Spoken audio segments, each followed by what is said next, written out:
Let's not forget, Jules, obviously, he's a world record signing when it comes to the amount of money that PSG paid for him. 2 years in, and as we mentioned, of course, missed the Champions League last year, going to miss a massive part of it again this year round.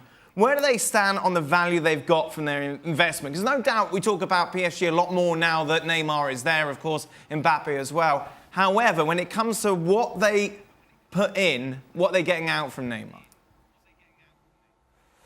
I mean, when they signed him, they didn't think that, or they didn't know, couldn't even obviously dreamed of being without him from February or the end of February last season all to the rest of the season.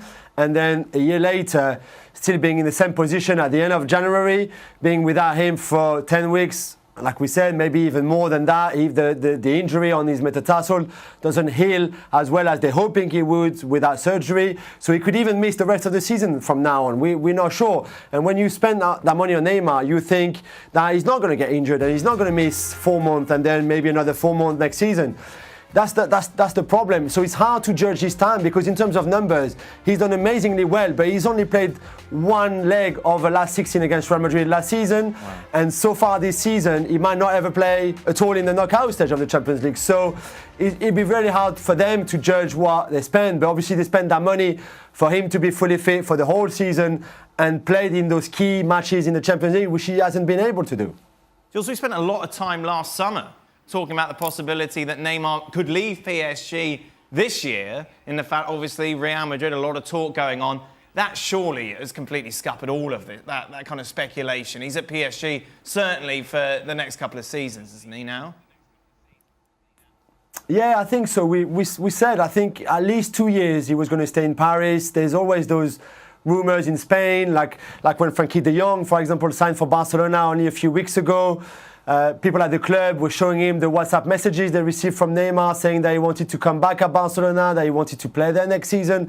You know, all of that. We know that Real Madrid have somewhere some plans to recruit him at some point or make an offer at least at some point in the next few years. I'm not sure when that will happen because, as we said, he's 27 already, but potentially they will come for him, both of those clubs, and I believe they're the only two who can afford him and the only two where he probably would want to go at some point from PSG.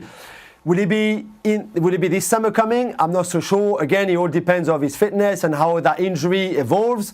It also depends on how he finishes the season with Paris, if he does finish it and if he does play again.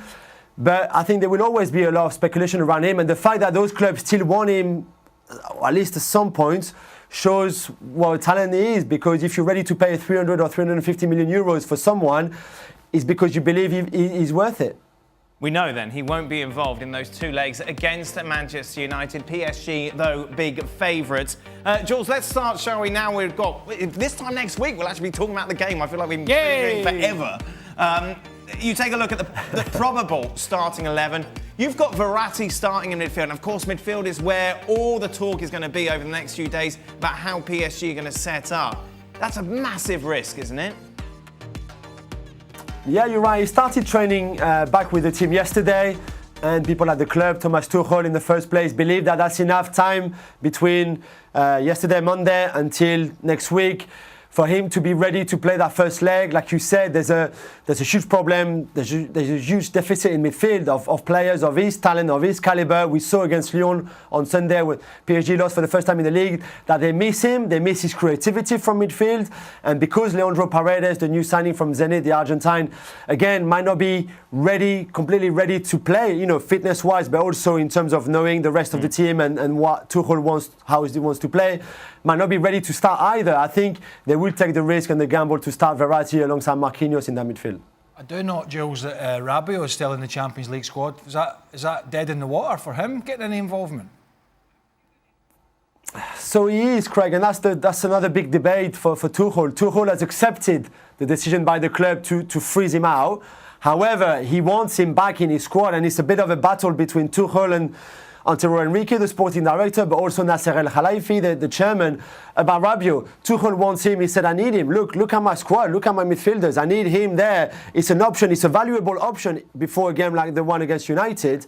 And at the moment, they're still saying, no, he doesn't want to renew his contract. He doesn't want to sign a new one. So he has to stay aside. And if Tuchel manages to win this battle, it will be a small victory for him, but a huge victory for him in the same way as well, then I think they have a better chance to knock out United. If he has to do without Rabiot, and that's what looks likely at the moment, I think it will still be a big blow for the team. You ever heard anything so stupid in all your life? Yeah. You know what saying, throwing the baby out with the bathwater? Yeah. This is just everything going out here, Completely. right out the window. Particularly when the major problems that you've got in your team are in the middle of the park. Yeah. I mean, it's just crazy. It's like almost like a big kid who doesn't get the candy that he wants and just crying in the corner because a player wants to leave. And yet your ultimate goal is to win the Champions League for the first time. And it's now a battle between owners and sporting directors and coaches. It's bonkers.